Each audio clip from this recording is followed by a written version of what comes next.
অসমৰ গাড়ীৰ ওপৰত মেঘালয়ত হোৱা আক্ৰমণ আৰু তাৰ পৰিপ্ৰেক্ষিতত সৃষ্টি হোৱা উত্তেজনাময় পৰিৱেশক লৈ সদৌ অসম ছাত্ৰ সন্থা উদ্বিগ্ন।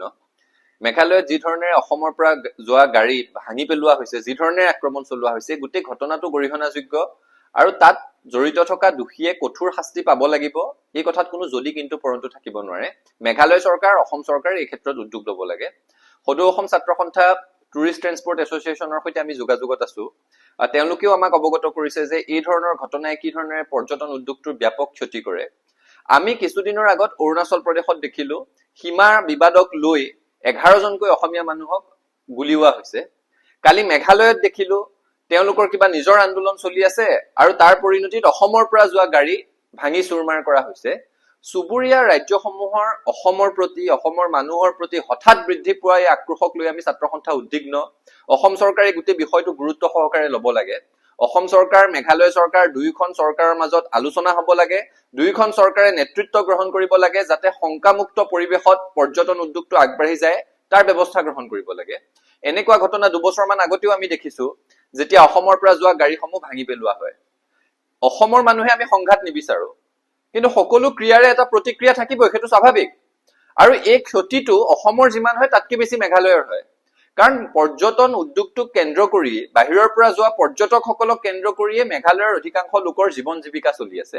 এনেকুৱা ঘটনা যেতিয়াই কোনোবা সংগঠনে তাত সংঘটিত কৰে, এনেকুৱা ঘটনা যেতিয়াই সংঘটিত হৈ তাত পৰ্যটকৰ আহযাহ বন্ধ হৈ যায়, তেওঁলোকৰ মেঘালয়ত, শ্বিলঙত চলি থকা হোটেল ৰেষ্টুৰেণ্টসমূহৰ মালিকে প্ৰথম প্ৰতিবাদ কৰিবলৈ আৰম্ভ কৰে। তেওঁলোকে প্ৰথম এই পৰিৱেশটো যাতে বিনষ্ট নহয় তাৰ কাৰণে কুচকাবাজ কৰিবলৈ আৰম্ভ কৰে, কাৰণ তেওঁলোক ক্ষতিগ্ৰস্ত হয়। কিন্তু অসমতো পৰ্যটন উদ্যোগটোক কেন্দ্ৰ কৰি যথেষ্ট সংখ্যক লোক চলি আছে, সেই কথাটো আমাক উপলব্ধি লাগিব। অসমৰ পৰা দৈনিক 5-6 হাজাৰ গাড়ী অতি কমেও মেঘালয়লৈ যায়। সেই গাড়ীসমূহৰ ড্ৰাইভাৰসকল, গাড়ী চোৱা চিতা কৰা মানুহ, গাড়ীৰ মালিক পক্ষকে ধৰি এটা বৃহৎ পৰিয়াল পৰ্যটন উদ্যোগটোৰ লগত জড়িত হৈ আছে। আৰু এই ধৰণে অসম মেঘালয়ৰ মাজত সংঘাত হৈ আছে বুলি যদি বা বাতৰি প্ৰচাৰ হয়, তেতিয়া দেশ বিদেশৰ পৰাও পৰ্যটক উত্তৰ পূৰ্বাঞ্চললৈ আহিবলৈ অসমলৈ বা মেঘালয়লৈ আহিবৰ কাৰণে শংকাবোধ কৰে। গতিকে এই পৰিৱেশটো শাম কটাৰ ক্ষেত্ৰত অসম চৰকাৰ আৰু মেঘালয় চৰকাৰে উদ্যোগ গ্ৰহণ কৰিব লাগে। দোষীক শাস্তি দি দৃষ্টান্ত স্থাপন কৰিব লাগে।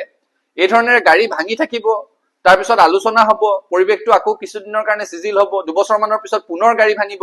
এই প্ৰক্ৰিয়াটোৱে চলি থাকিব নোৱাৰে। যিসকল এই গাড়ী ভঙা কাৰ্যৰ সৈতে জড়িত তেওঁলোকক দৃষ্টান্তমূলক শাস্তি দি মেঘালয় চৰকাৰে উদাহৰণ দাঙি ধৰিব লাগে। অসম চৰকাৰে তাৰ কাৰণে তেওঁলোকক সন্মান কৰিব লাগে।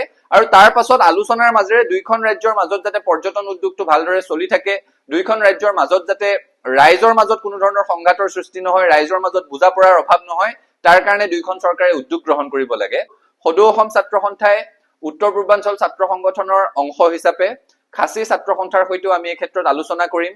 অসমৰ পৰা শংকামুক্ত পৰিৱেশত যাতে গাড়ী অহা যোৱা কৰিব পাৰে, সেই পৰিৱেশ ৰচনা কৰাৰ ক্ষেত্ৰত সদৌ অসম ছাত্ৰ সন্থাৰ কৰণীয়খিনি আমি নিশ্চিতভাৱে কৰিম।